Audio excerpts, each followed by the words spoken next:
بسم الله الرحمن الرحيم. السلام عليكم ورحمة الله وبركاته. وعليكم السلام ورحمة الله. إن الحمد لله نحمده ونستعينه ونستغفره ونعوذ بالله من شرور أنفسنا ومن سيئات أعمالنا. من يهده الله فلا مضل له ومن يضلل فلا هادي له. أشهد أن لا إله إلا الله وحده لا شريك له وأشهد أن محمدا عبده ورسوله. قال تعالى: يا أيها الذين آمنوا اتقوا الله حق تقاته ولا تموتن إلا وأنتم مسلمون. أما بعد، فإن خير الحديث كتاب الله وخير الهدي هدي محمد صلى الله عليه وسلم وشر الأمور محدثاتها فإن كل محدثة بدعة وكل بدعة ضلالة وكل ضلالة في النار. Ikhwani fillah rahimakumullah. Alhamdulillah, puji syukur senantiasa kita panjatkan kehadiran Allah. Salawat dan salam semoga senantiasa tercurah kepada suri tauladan kita Rasulullah sallallahu alaihi wasallam. Ma'asyiral muslimin, ikhwani fillah rahimakumullah. Malam hari ini kita lanjutkan kembali pembahasan kitab Al-Adab Al-Mufrad, adab tentang kepribadian seorang muslim dan muslimah, karya Al-Imam Muhammad bin Ismail bin Ibrahim Al-Bukhari rahimahullah ta'ala. Pada pertemuan yang terakhir kita sampai di bab ke-25. Malam hari ini kita masuk bab ke-26. Qala Al-Imam Al-Bukhari rahimahullah, berkata Al-Imam Al-Bukhari, semoga Allah merahmati beliau, حدثنا أبو نعيم قال حدثنا عمر بن عثمان بن عبد الله قال سمعت موسى بن طلحة يذكر عن أبي أيوب الأنصاري dari sahabat Abu Ayyub Al-Ansari radhiyallahu anhu, أن أعرابيا عرض للنبي صلى الله عليه وسلم في مصيره, bahwasanya ada salah seorang Arab Badui yang mencegah perjalanan Rasulullah sallallahu alaihi wasallam, memberhentikan Nabi Muhammad yang sedang berjalan. Faqala, orang Arab Badui ini berkata, akhbirni ma yuqarribuni minal jannah wa yuba'iduni minan nar. Beritahu kepadaku tentang apa yang bisa mendekatkanku ke surga dan menjauhkan aku dari neraka. Beliau meminta pesan dari Rasulullah tentang perkara yang bisa mendekatkan ke surga, menjauhkan dari neraka. Kata para ulama, berarti ini perkara yang penting, karena ini adalah tujuan dari kehidupan seluruh manusia. Imma dia ke surga atau akan ke neraka. Tidak ada jalan yang lain kecuali dua jalan itu. Dan dia minta sesuatu yang terbaik dari sisi buruk yang lainnya. Dia minta ditunjukkan jalan menuju surga, dia minta ditunjukkan jalan dijauhkan dari neraka. Allah Nabi sallallahu alaihi wasallam bersabda, ta'budullaha wa la tusyriku bihi syai'an. Yang pertama, engkau menyembah Allah, tidak menyekutukan Allah dengan sesuatu apapun juga. Artinya bertauhid kepada Allah, meninggalkan syirik. Ya, apa maksudnya bertauhid kepada Allah? Apa maksud dari menyembah Allah, tidak menyekutukan Allah? Yaitu mengamalkan amalan yang dicintai dan diridhai oleh Allah, melakukan perbuatan yang mendatangkan kecintaan Allah, mendatangkan keridhaan Allah,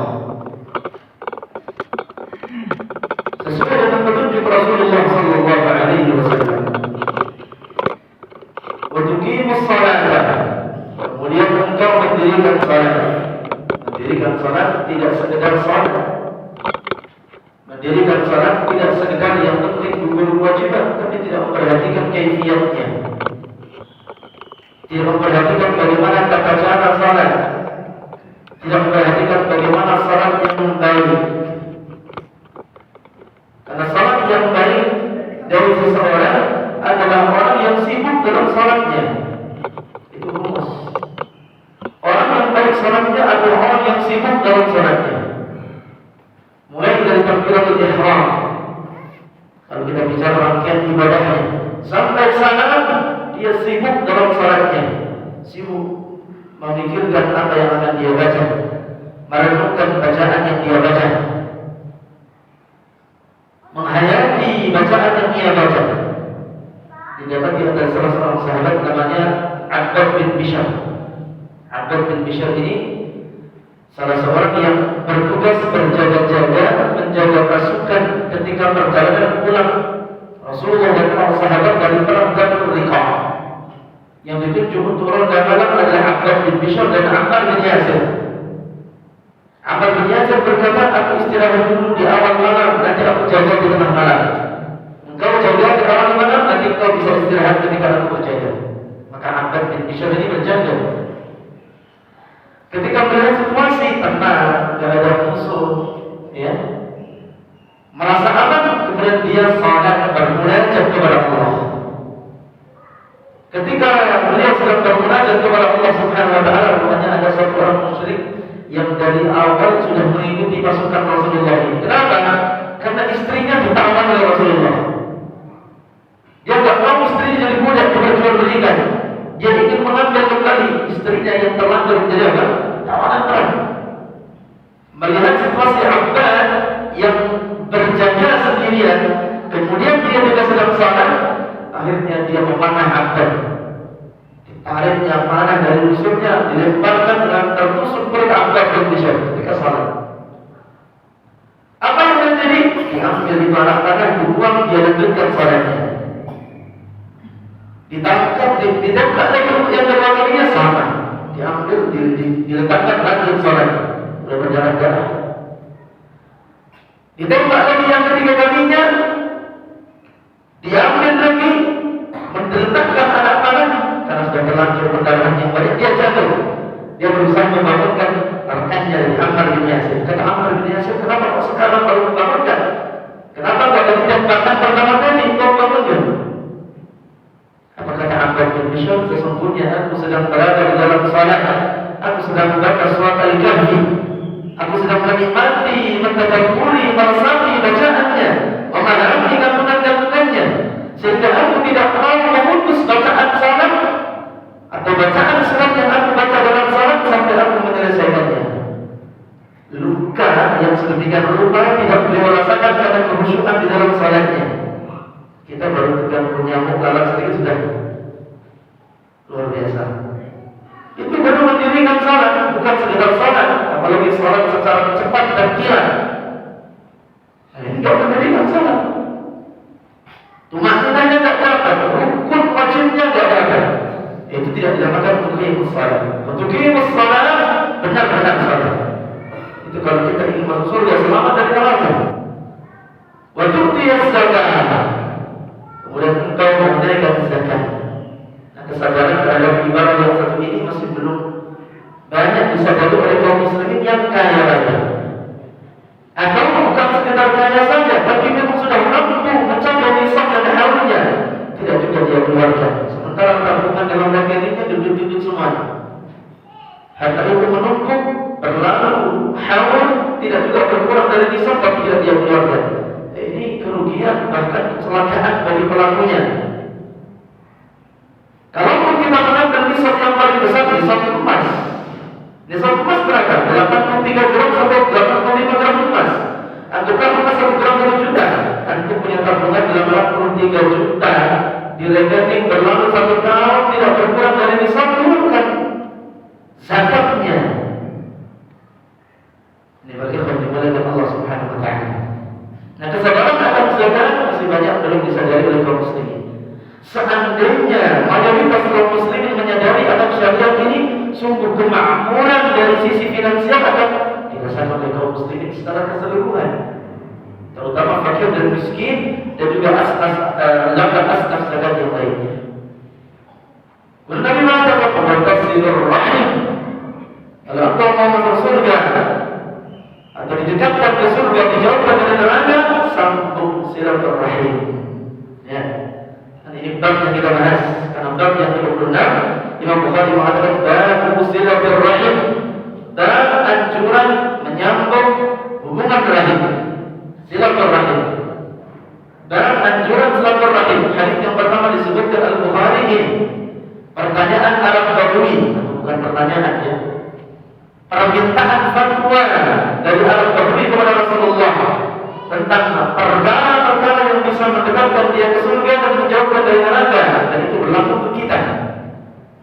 Bertauhid, mendirikan salat dengan sebaik mungkin, ya, kemudian menunaikan zakat, dan yang terakhir disebut oleh Rasulullah wa tasilur rahim, engkau menyambung hubungan rahim, engkau bersilaturahim.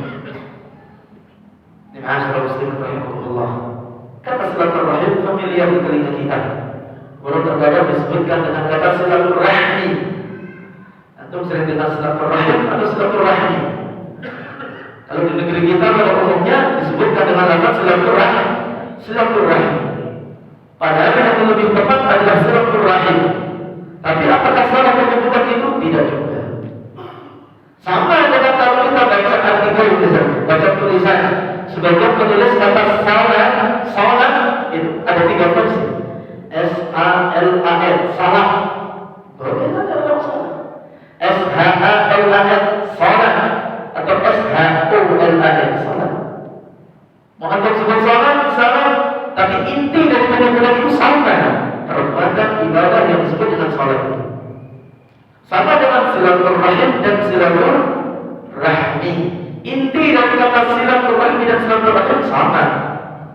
Hanya saja silaturahim benar secara tekstual Arab, silaturahmi ini kebiasaan ucapan lisan dari orang-orang kita. Dan itu dimaklumi insyaallah, tidak ada masalah. Yang jelas esensi dari dua kata itu sama.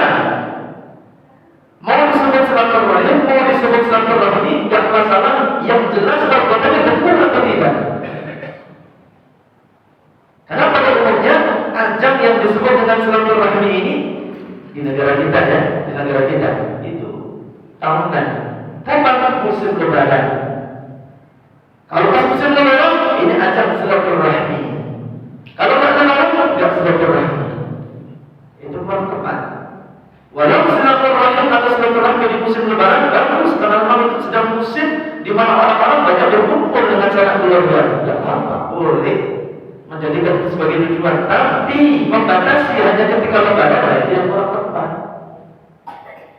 Karena untuk silaturahmi kapan saja dianjurkan, sesering mungkin itu anjurannya. Apalagi ketika ada hajat-hajat tertentu, ada walimah, kan berkumpul keluarga.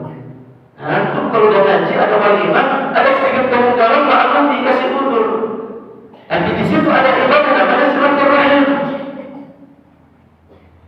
Kalau antum tidak datang, antum dicurigai. Ini ngaji apaan ini? Semua keluarga datang kepada antum. Tidak boleh seperti itu. Ini akan di mana semua keluarga datang, diusahakan kecuali ada udur. Kecuali ada udur, itu pun diberitahukan kepada keluarga. Jangan diam-diam baik. Akhirnya orang berspekulasi, seputar seperti itu. Jangan-jangan kita ini sudah jadi kafir semua ini sama dia, makanya nggak datang. Masya Allah, kan begitu. Ya, prasangka orang-orang di luar sana. Di musim-musim hajat, ada kesempatan silaturahim, hajatan, walimah, akikah, ya, atau mungkin acara keluarga yang lain, silakan, tidak ada masalah. Kemungkinannya diingkari. Kalau bisa ditinggalkan, ditinggalkan. Kalau bisa didakwani, alhamdulillah. Tapi setidaknya ada satu ibadah yang disebut dengan silaturahim. Ya, jadi silaturahim yang jelas esensi isinya apa? Terkadang juga, ini juga sekaligus sebagai penerusan terhadap sesuatu yang keliru. Ajang yang dikatakan silaturahmi terkadang dijadikan sebagai ajang maksiat, itu juga salah. Katanya silaturahmi, tapi ternyata apa? Unjuk kekayaan kepada yang lain. Terjadi. Ya, outfitnya berapa ini? Bajunya harga berapa? Begitu kekayaan berapa? Unjuk kekayaan. cincin baru dipakai semuanya, jangan berbicara ke sana lagi. Contoh lain juga menjadi ajang tabarruj bagi perempuan. Tabarruj itu adalah bersolek dan diperlihatkan kepada laki-laki itu yang bukan mahramnya, saling berjabat tangan dengan non-mahramnya. Ini ajang maksiat, yaitu perempuan itu bukan esensi silaturahmi. Silaturahmi itu intinya kan disebutkan oleh Imam Ibnu Al-Athir rahmatullahi alaihi, kata beliau silaturahmi itu intinya melakukan kebaikan untuk mempererat hubungan kekerabatan, melakukan berbagai macam kebaikan untuk mempererat hubungan kekerabatan, terutama yang ada hubungan rahim antara satu dengan yang lain, anak dengan orang tua atau sebaliknya, kakak beradik dan sebaliknya, paman, bibi, ponakan, sepupu dan seterusnya yang masih ada hubungan rahim sesama mereka, itu diutamakan. Kepada ikhwan dimulakan Allah Subhanahu wa taala. Hadis ini disebutkan oleh Imam Al-Bukhari rahimahullah dalam kitab Al-Adab Al-Mufrad, juga disebutkan dalam kitab Sahih Al-Bukhari bab zakat, bab wujub zakat. Ma'asyiral muslimin rahimani wa rahimakumullah. Perkara silaturahmi ini atau silaturahim, bebas kita ingin menyebutkan, ini termasuk ibadah yang bisa menjadikan seseorang meraup banyak pahala. Karena kebaikan dalam silaturahim itu bercabang, tidak sekedar penyambungan hubungan saja, tapi pasti akan banyak kebaikan di sana. Contohnya apa? Saling menegur sapa sendiri itu sudah kebaikan. Saling memberi salam itu saja sudah kebaikan. Berjabat tangan jika memang itu tidak diharamkan itu sudah kebaikan tersendiri. Belum lagi memberi hadiah satu sama lain itu juga kebaikan. Belum lagi memberikan bantuan jika dibutuhkan, apapun bentuknya, bisa tenaga, pikiran, suara, harta, ya, membantu kesulitan yang ada, memecahkan masalah bersama-sama. Ini sudah kebaikan yang diawali dengan silaturahim. Ditambah lagi apa? Mempererat hubungan yang retak menjadi lurus dan baik. Ini kebaikan yang sangat besar dan akan dicatat pahalanya di sisi Allah Subhanahu wa taala dengan pahala yang besar.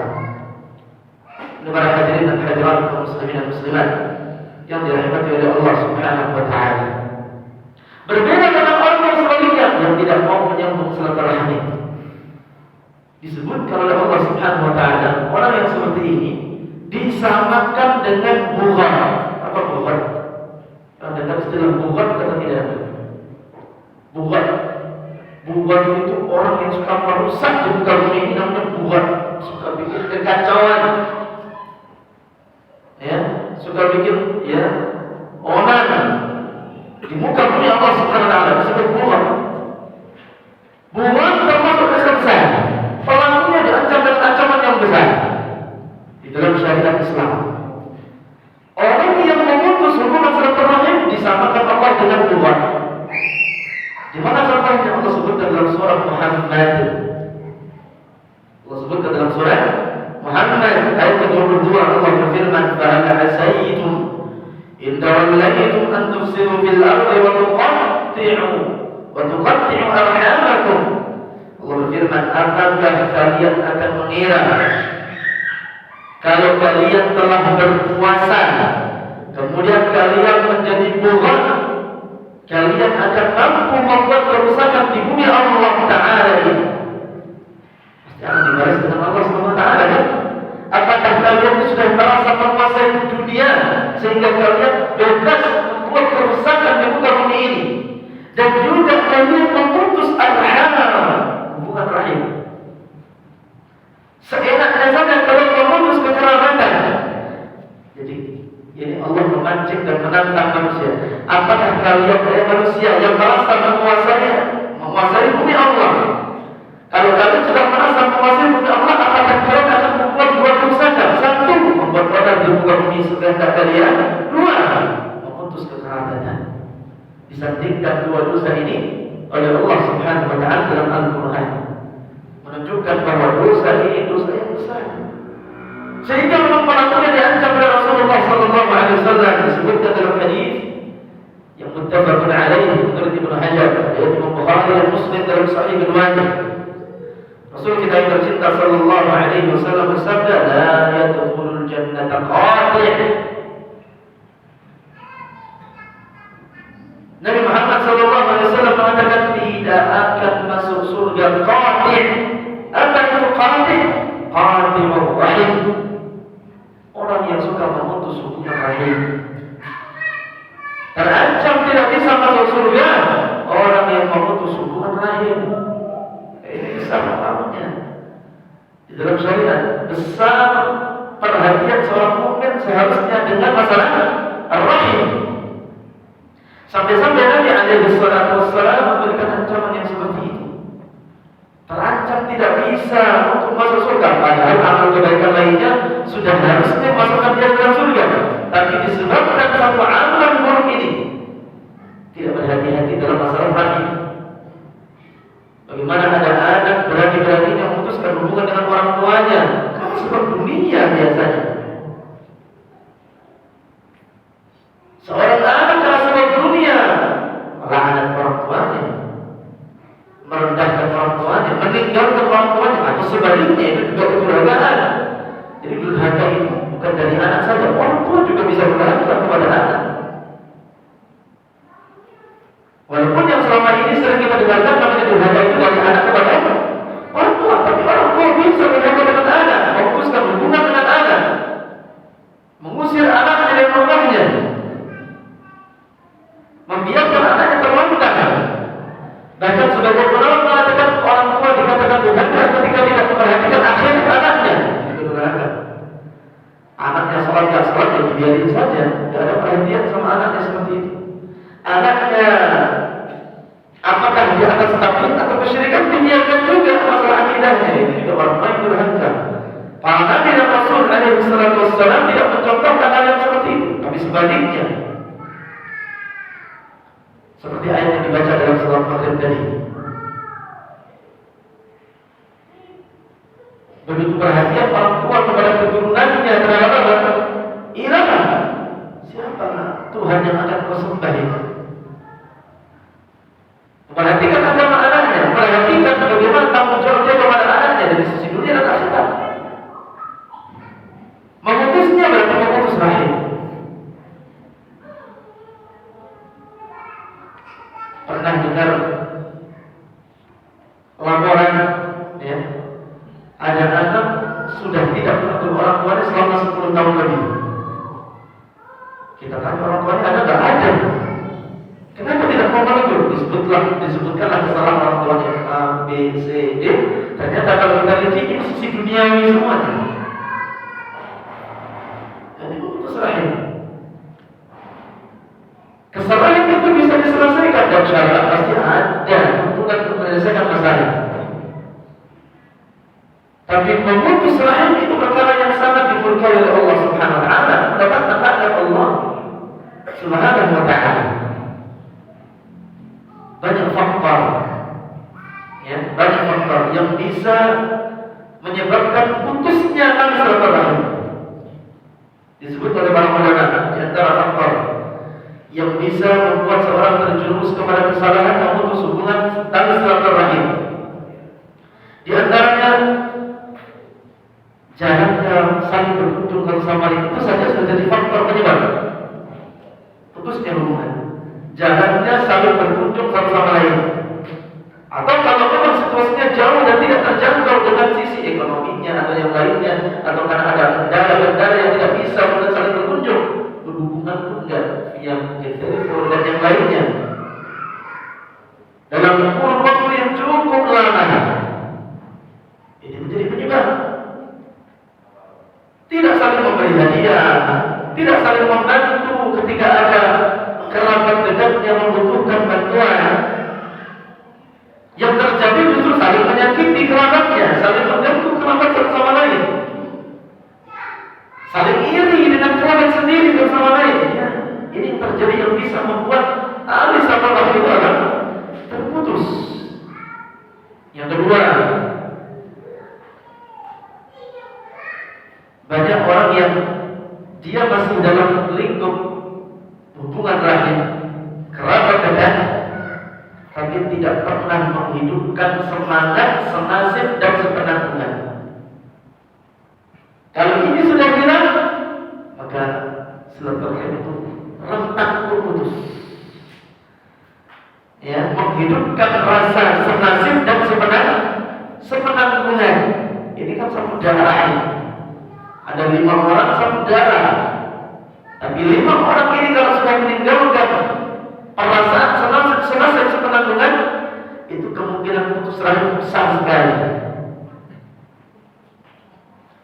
Senasib sepenanggungan maksudnya apa? Ya kalau makan ya sama-sama makan. Kalau nggak makan ya kita tanggung sama-sama. Senang kita sama-sama, susah pun kita pikul bersama-sama. Karena kita saudara. Kalau ini sudah mulai hilang, maka itu rentan sekali terjadi pemutusan hubungan silaturahmi ma'asyiral muslimin dari Allah Subhanahu wa taala. Apalagi mohon maaf, untuk saudara yang saudara sudah tidak senasib sepenanggungan, untuk kawan orang lain yang tidak ada hubungan apa-apa, royal dan luar biasa. Makin membuat saudara kandungnya panas. Dan dalam Islam itu dilarang, bukan tidak dibalas. Dilarang dalam Islam. Kenapa? Karena dalam Islam yang dituntut untuk diutamakan dalam hal itu adalah kerabat dekat. Wa ati dzal qurba haqqahu. Kata Allah Subhanahu wa taala, berikan kepada orang yang masih kerabat dekat wa haqqahu. Kalau mereka lain. Contoh konkret dan seringkali terjadi, suami ke istri saja. Bakhil, favoritnya luar biasa, tapi begitu dengan teman, royal dan luar biasa. Sampai ada orang cerita curhat istrinya ini. Di handphone suami saya itu, masya Allah, gambar foto makanannya enak-enak semua. Tapi aku nggak pernah merasakan.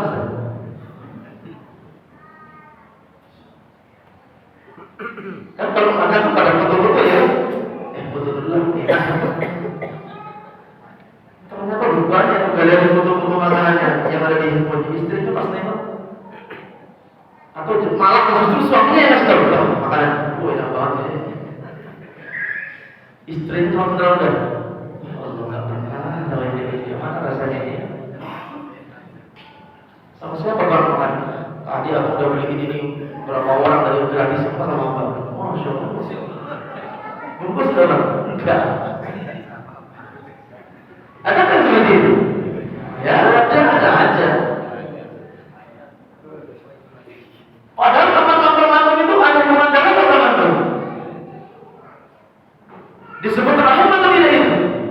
Ya istri antum itu rahimnya setiap hari antum pakai itu. Iya kan? Itu diberi hak untuk menerima jatah itu bagi teman antum. Dan tidak boleh bisa tampil teman. Boleh, tapi dahulukan yang harus didahulukan.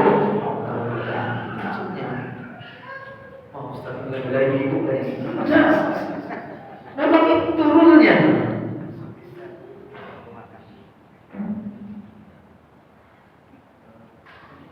Apa yang kita makan, istri kita bagi. Waktu ada yang lain. Kecuali istri kita nggak punya, ya orang paham. Tapi kalau istri kita melihatnya nilai betul betul.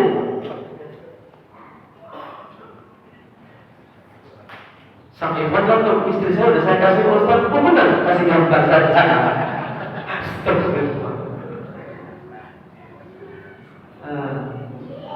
Ada yang bilang lagi, penting Ustaz dikasih gambar, terus dikasih kabar saja Ustaz, nggak ada gambarnya. Alhamdulillah.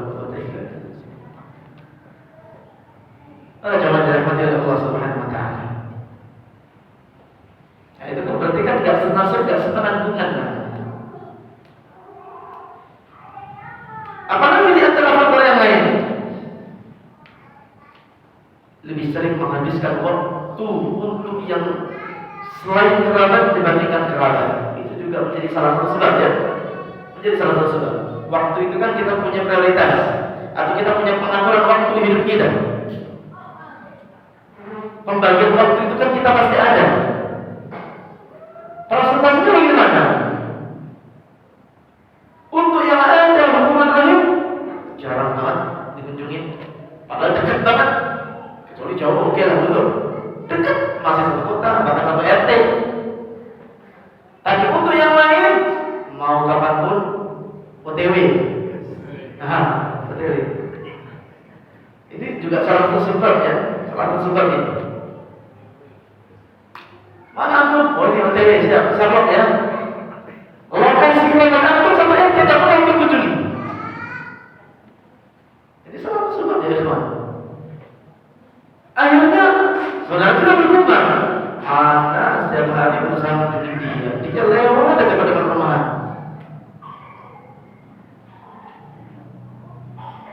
Anak berusaha setiap hari mengunjungi dia. Dia lewat ke depan rumah. Aku tepat. Padahal ngaji katanya. Udah ngaji yang salah ya. Ada prioritas. Dan jangan takut disematkan penyematan buruk sama teman-teman antum. Antum sekarang gak ada waktu untuk kita, biasanya full waktu antum untuk kita. Gak kawan kita, biarin aja gak kawan. Tapi ada prioritas di situ, ada pihak sahabat yang mereka juga punya hak untuk anak kunjungi juga. Masa kunjungi antum terus? Udah kunjungi antum mana yang keluar terus modelnya lagi. Para jamaah dirahmati Allah Subhanahu wa taala. Termasuk mana? Termasuk yang dia bawa dengan dakwah. Dakwah totalitas. Kadang-kadang gimana? Setahun sekali nanti lebaran bisa. Oh itu merusak citra dakwahnya. Iya. Antum kan kumpul sama kawan-kawan kan membicarakan dakwah juga. Dan itu nggak pernah membicarakan dakwah pada istri antum sama antum ini. Mereka yang paling banyak di dakwah ini, orang tua, kakak adik, paman, bibi. Sebagaimana firman Allah Subhanahu wa taala, "Wa anzir 'ashiratakal aqrabin." Ayat yang kita baca pada pertemuan kemarin ini. Wahai Muhammad, dan bukan untuk engkau memberi peringatan dakwah kepada siapa? Ashiratakal aqrabin, keluarga dekatmu. Aqrabin, kerabatmu dulu. Makanya setelah itu Rasulullah SAW memanggil semua kerabatnya, Bani Abdul Manaf, Bani Abdul Muttalib, Bani Hashim, semua dikumpulkan. Tabligh akbar khusus keluarga Rasulullah. Kalau sudah Nabi perintahkan keluarga, baru Nabi mendakwah kepada yang lain. Tapi kadang-kadang enggak, yang lain semua didakwai. Apalagi ada misi-misi duniawi tertentu. Tidak diprioritaskan semua yang lain. Keluarga gimana? Keluarganya ternyata tak pernah didakwai tentang tauhid, sholatnya nggak benar semua, nggak pernah disampaikan. Ya, masih jatuh kepada kebidahan, semuanya nggak pernah dia sampaikan. Ini kekeliruan. Dengan dalil waktunya habis untuk dakwah. Ma'asyiral muslimin bagi khidmat Allah, ini salah satu sebab yang bisa membuat silaturahim itu putus. Bahkan bisa merusak citra dakwah atau secara umum merusak citra Islam. Karena mungkin ada saudaranya non-muslim, mungkin ada saudaranya kafir. Dan itu juga berhak untuk bersilaturahim walau kafir. Ini jamaah dirahmati oleh Allah Subhanahu wa taala. Di antara penyebab juga yang bisa menyebabkan putusnya hubungan silaturahim, sebagian orang kadang-kadang mau silaturahim tapi pilih-pilih orangnya. Kalau orang yang menguntungkan dunianya, dia silaturahim. Kalau enggak, bahkan bisa mencemarkan nama baiknya, menurunkan derajat kualitas namanya, menurut dia enggak silaturahim. Ada nggak yang seperti itu, Pak? Ada. Kalau kunjungan ke tempat yang kiranya menguntungkan dia secara duniawi, apapun bentuknya, kalau bisa diviralkan, seviral-viralnya. Kalau berkunjung ke kerabat dekat yang ada hubungan darah tapi bisa merusak citra baiknya, wah itu disebut malam-malam, gelap-gelap. Masya Allah. Ya. Begitu memang ada kejadian. Kalau datang ke tempat yang menguntungkan dia bawa hadiah sebaik mungkin. Kalau datang ke tempat kerabat hubungan yang masih ada hubungan rahim tapi nggak menguntungkan dunianya, jangankan bawa sampai lokasi apa yang bisa dimakan ini. Masya Allah. Dan itu terjadi ya. Yang seperti terjadi. Ini para jemaah dirahmati oleh Allah SWT. Jadi di sini saya sedang tidak mencuci antum semua. Ini umum untuk siapapun. Ya. Untuk siapapun. Karena demi kebaikan kita bersama dan ini memang tuntunan syariat. Bukan menguntungkan saya, enggak. Ini memang syariat. Sehingga nanti antum jangan bilang Ustaz keras juga menyampaikan ini. Kena terus aneh. Belum berarti benar nih ayatnya ini. Merasa ke hati antum. Ini disebut adalah ayat-ayat Allah. Sabda Rasulullah sallallahu alaihi wasallam. Apalagi faktor yang lain? Banyak sekali faktor. Di antaranya tidak paham tentang keutamaan silaturahim. Karena tidak ada ilmu. Sehingga dia abaikan, dia tinggalkan silaturahim. Karena tidak paham apa keutamaannya. Tidak memahami juga apa ancamannya memutus silaturahim. Sehingga dengan gampangnya diputusnya sama hubungan keluarga ini. Ya. Apa juga di antara faktor yang lain? Iman yang tipis, ketakwaan yang melemah. Itu juga menjadi sebab. Ya, sehingga apa? Karena agama yang dilandasi di atas iman dan takwa itu melemah, dia tidak memperdulikan anjuran agamanya. Dia tidak memperdulikan anjuran agamanya, sebagaimana dia tidak memperhatikan anjuran Allah. Salat misalnya, tidak salah, kenapa tipis iman, lemah imannya. Kecuali memang jelas-jelas orang kafir kita nggak bicara, dia muslim, mukmin, tapi sama sekali jarang, nggak mau salat atau jarang salat. Jumatan sekali saja, alhamdulillah. Ada orang yang sampai Idul Fitri, Idul Adha nggak muncul juga, alhamdulillah. Tipis imannya, lemah sekali. Sehingga apa yang dianjurkan dalam syariat agamanya enggak peduli, silaturahim enggak tahu, enggak peduli. Bisa jemaah? 1 menit lagi. Kemudian yang terakhir yang mungkin bisa kita sampaikan di antara penyebab yang bisa memutuskan hubungan silaturahim adalah al-kibar. Penyakit yang disebut dengan sombong di dalam diri. Kesombongan. Biasanya orang yang sombong kalau sudah dikasih apa? Secuil atau setetes, bahkan tidak ada setetes dari dunia yang Allah berikan kepada manusia. Sudah punya sedikit harta yang bisa dia sombongkan, sudah Allah naikkan sedikit pangkat dunianya yang bisa dia sombongkan, mulai muncul kesombongan. Sehingga karena dia punya kedudukan yang tinggi, harta yang melimpah dibandingkan kerabat yang lain, dia pun sudah mulai apa? Meninggalkan kerabatnya, dilepaskan hubungan satu persatu, termasuk kepada orang tuanya. Ini di antara penyebab yang bisa menjerumuskan seseorang untuk memperhatikan.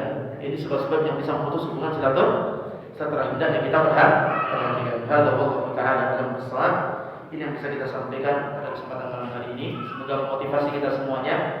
Mohon maaf atas segala kekurangan dan kesalahan. Wa'alaikum. Kita akhiri dengan doa kafaratul majelis. Subhanallahumma bihamdika asyhadu an la ilaha illa anta astaghfiruka wa atubu ilaik. Wassalamualaikum warahmatullahi wabarakatuh.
حي